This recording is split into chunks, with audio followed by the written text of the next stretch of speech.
Hello and welcome to part 2 of this quick playthrough of Parkitect. You might notice this video is completely different to the first, and that's because, well, it is. We're experimenting with different video styles, this one being scripted.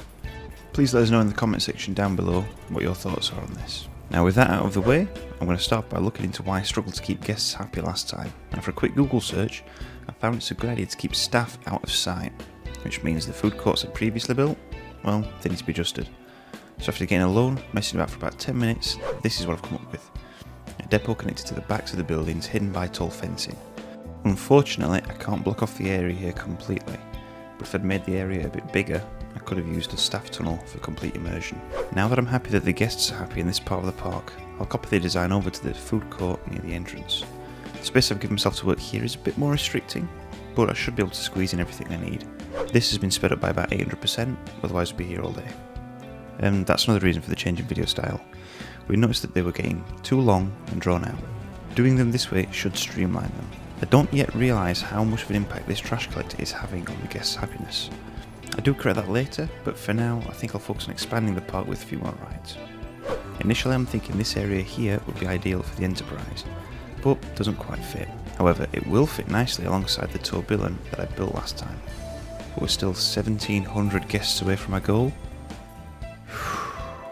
Anyway, messing about in the menus, I discovered these heat map overlay thingies, which I spent the next 20 minutes looking through. Hopefully I'll be able to use some of them at least, to guide improvements. I'll start by replacing the default fences around the backs of these rides with something more aesthetically pleasing, a brick wall. This little change makes a surprisingly big difference to the immersion the guests feel. I'll do the same thing around the go-karts, but this time I'll use hedges and this short railing to mix things up a bit. Just when things are starting to look up for the park, we start getting vandals. Great. Thankfully I'd already hired some security guards, and this one was in the right place at the right time to catch this guy breaking a bench.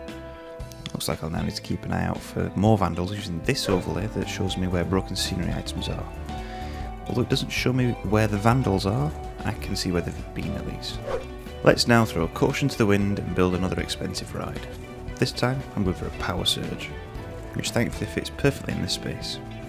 Now to add the entrance and exit along with the paths. Perfect! On to the next job before I run out of money or things to say. Taking a look at the immersion heat map again, I noticed this large red area. At first I had no idea what was causing this issue, but then I realised that guests could see the staff path behind the ride.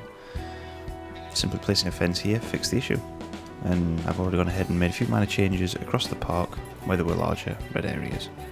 And here I am finally getting around to hiding that pesky trash collector. I'll admit, it's not the greatest looking thing in the world, but if it works, why change it? And that's pretty much it for this one. I spent a bit more time off camera tweaking prices and paying back some of the loan. Perhaps next time we'll be able to pay off the loans completely and start making good progress towards the ultimate goal of 2,000 guests. And with all that said, I'd like to thank you all very much for watching. If you've enjoyed this new style video, please leave a like and comment below your thoughts. Why not also subscribe to be notified of our upcoming videos? Here are a couple of recommendations that we think you might enjoy.